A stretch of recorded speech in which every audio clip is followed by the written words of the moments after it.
let me ask you this: as governor, like you start, like as lieutenant governor, I mean, do you have immunity? Can someone come back and say, I don't like a decision that Governor Huckabee made in Arkansas, and I'm going to come after him? Like, are you protected?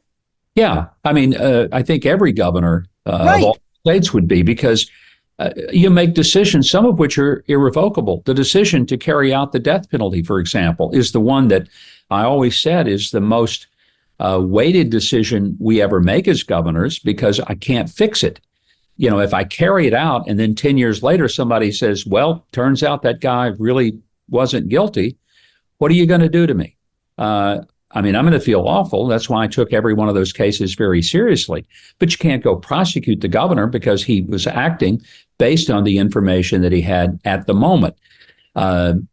Decisions that one makes have to be made in a great sense of gravity.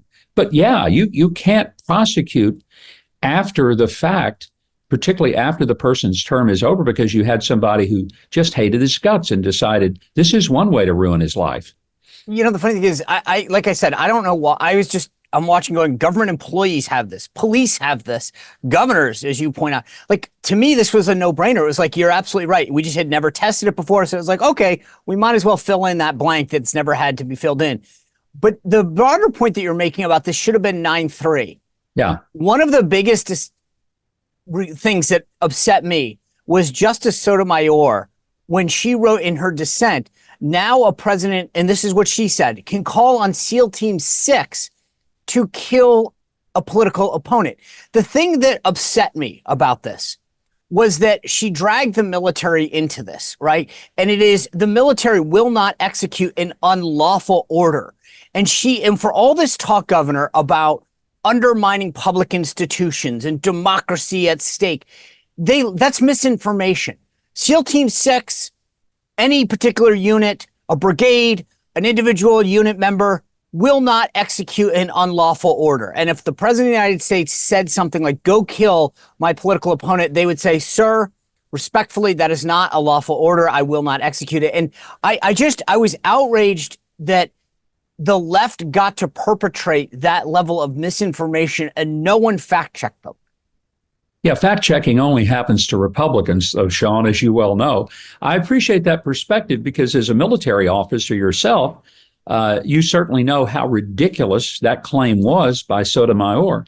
I just found it shocking that she even brought that up, as if that is a real thing, as if a president could make such an order and that the people around him wouldn't gang tackle him in the Oval Office, call for the men in the white coats and say, hey, we've got one that's flown over the cuckoo's nest here. Those things, I mean, it's an outrageous kind of allegation to make by a Supreme Court justice. But so was her comment that, I fear for democracy. Well, I fear for democracy because of decisions and dissents like hers, which clearly missed the point.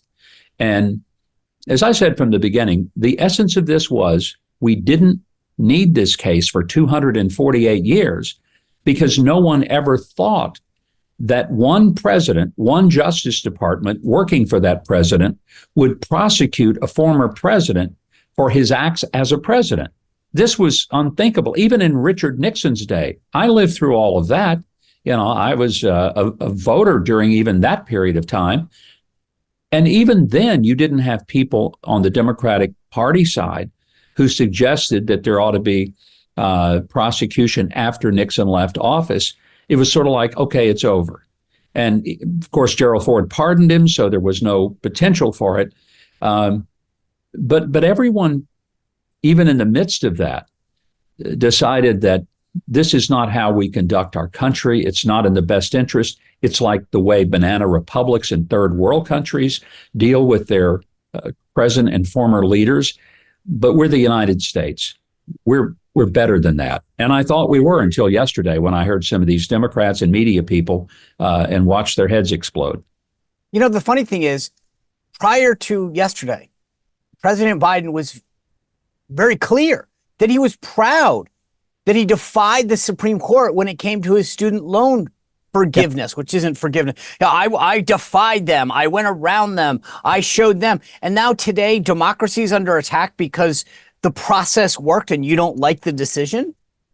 There were often times when I was governor, Sean, that the Arkansas State Supreme Court would make a decision that I didn't personally like. Sometimes I didn't agree with it.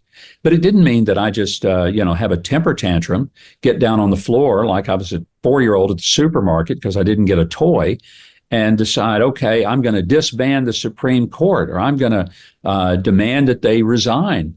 It doesn't work like that. The whole idea of American government is checks and balances, 3 branches, not 2. 2 would be a stalemate. 3 gives you at least some balance so that there's always 2 to outvote 1.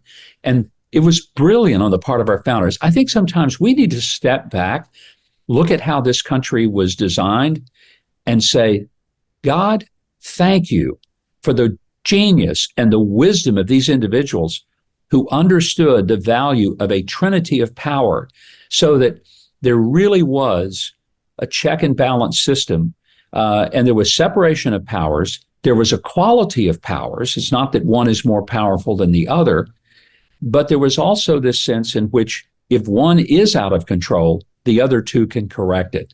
That's the genius of America. I just sometimes marvel in it, and I wish that more people could see that part of America rather than just say, my guy got beat. I'm angry.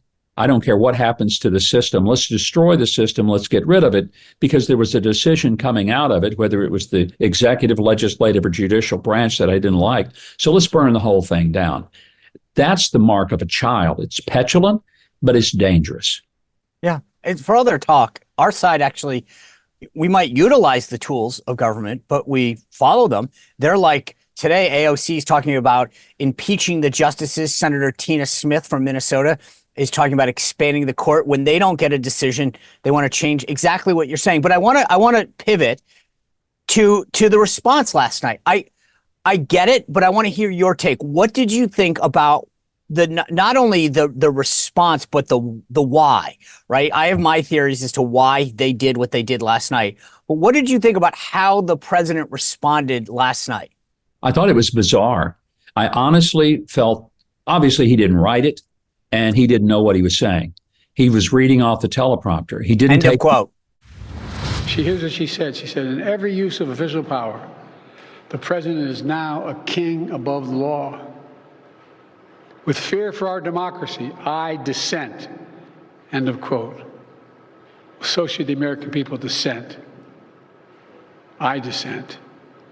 May God bless you all, and may God help preserve our democracy. Yes, I mean, he just simply did it. I've often said, Sean, that to me, the greatest political prank in all of American history would be one I'd like to pull off, and that is to be able to hack into his teleprompter, because he is Ron Burgundy from Anchorman. Whatever is on the screen, he reads. Whether it's the stage prompts, doesn't matter. Can you imagine the fun we could have hacking into his prompter and just putting stuff up there, and he would read every bit of it? It would be beyond entertaining. Of course, the sad thing is, even when it is up there, he struggles reading it. But my reaction to last night was he came across not only as angry and unhinged, but he came across not as a president and a leader who said, sometimes the Supreme Court makes decisions that we don't always agree with, but we have to respect those decisions, and we do respect those decisions even when we don't agree. That's the role of a president, to remind America of the separation of powers and the value of those branches of government. He didn't do that. It was a political speech. It was a partisan political speech, and it was a TDS, Trump derangement syndrome speech. Well, if you enjoyed this content, make sure to like this video, subscribe, and click the notification bell to get more.